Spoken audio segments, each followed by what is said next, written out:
Hello there, Mad Mike here, and welcome back to the channel. And since today is a bit of a slow news day, I wanted to do another update to the movie Spotlight series. Um, but before we do get into that, we are experimenting right now with some plans for bringing back rated R riffs, but not in a live format. We're thinking about doing a pre-recorded show, but then releasing it as basically one long commentary track that you can play over the movie. So we still are planning to do Suburban Sasquatch as our next film, which is available on YouTube, and we're going to see if we can get something out this weekend. Again, it's a little bit more complicated because I have to do all the audio editing as opposed to YouTube just doing it for me. So uh, with that taken care of, let's get to the subject at hand today, which is the classic film, The Changeling. Now, this is not Changeling, which was a movie with Angelina Jolie. This is The Changeling from 1980, in case Google or another search engine or something gives you a little bit of trouble if you want to look this film up. But The Changeling was a movie that came out in 1980, and it mainly stars George C. Scott. And again, this is at the time in his career where he was going through a lot of kind of horror films. You saw him in films around this time, Firestarter and uh, Exorcist 3 and some stuff like that. So he was kind of delving a bit more into the horror. Obviously, this is 10 years removed from him playing Patton. So going into this, he still does a really good job of portraying kind of this gruff. He plays kind of what you would think a prototypical aging American male would be. He's kind of rough around the edges. He's very gruff. He's seen a lot of things in his time, and George C. Scott really plays this character very well, and that's why a lot of this movie is so believable from certain perspectives. Is that you follow George C. Scott through this very odd journey that starts with tragedy and really ends with kind of almost a rebirth.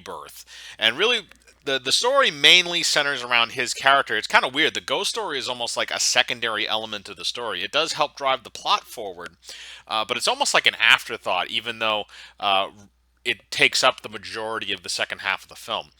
Now we start out with, keep in mind spoilers if you haven't seen the movie, but we start out with this horrible tragedy where George C. Scott's wife and daughter are killed, and then that kind of follows him.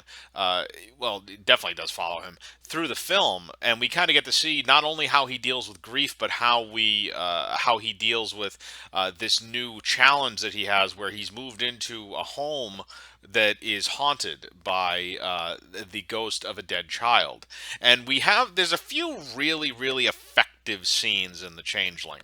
One of which is the scene of a seance. Now, I'm not going to give away like anything that happens in the actual seance itself, but in terms of the dialogue and the actual the content in relation to the story, but just watching this woman, so because it's supposed to be this medium comes in, and it's her and I believe her husband, and they're sitting with George C. Scott and a lady friend of his who's played by Trish Van Devere, and she's kind of like a curator or whatever for the historical society, and I think she does a few other things, but really they're trying to get to the bottom of this, and so they have this little seance, and this woman is talking to the ghost, and she's channeling the ghost through her, but everything that the ghost says she scribbles down on these large pieces of construction paper.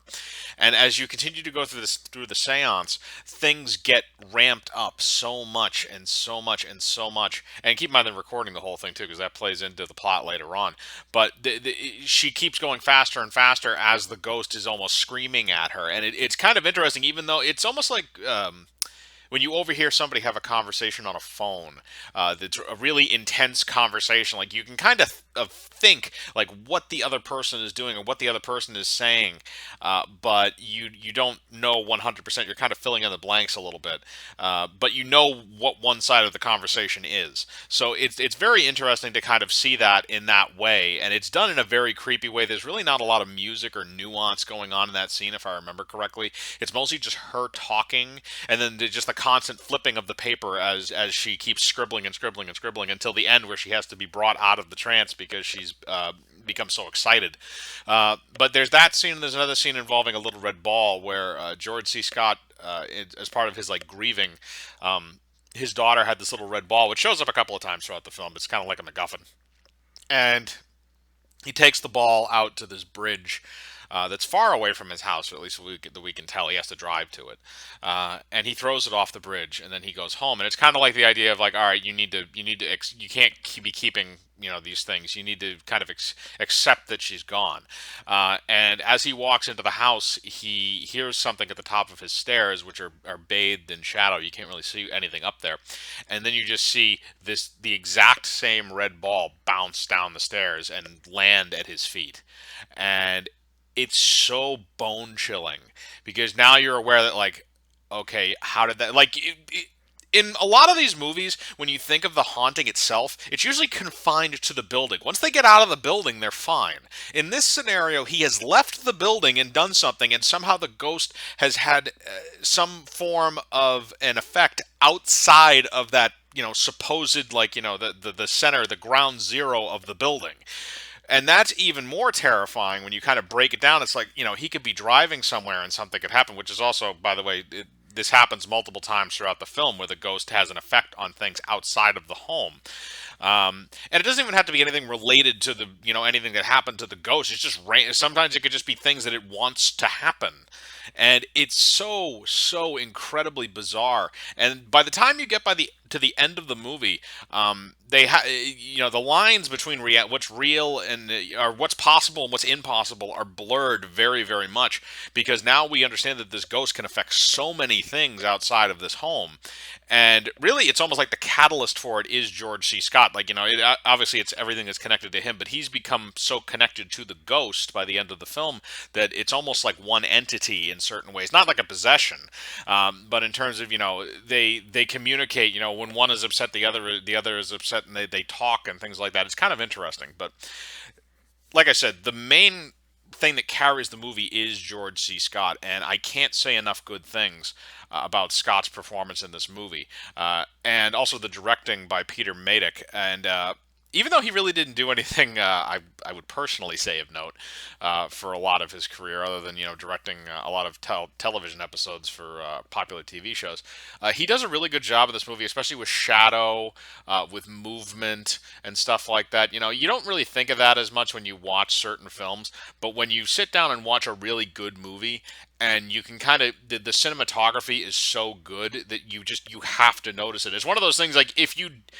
notice cinematography, it's either because of one of two things. It's either really, really good or really, really shitty.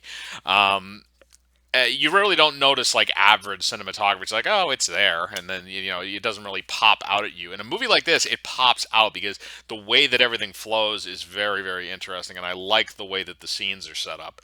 Especially, they use there's a very large staircase in the front of where his house is, and they use that as a setup for a lot of scenes, like the scene with the red ball. And it's so great when they set it up, because there's so many great angles you can have on a staircase like that. And I know I'm getting into camera placement, which is kind of ridiculous that I'm breaking this movie down to camera placement, but here's the thing. Watch The Changeling. If you really like good stories, even if you don't really like ghost stories, because it's almost a story about George C. Scott. The ghost thing is kind of, it's a revolving point, but it's not necessarily the central point.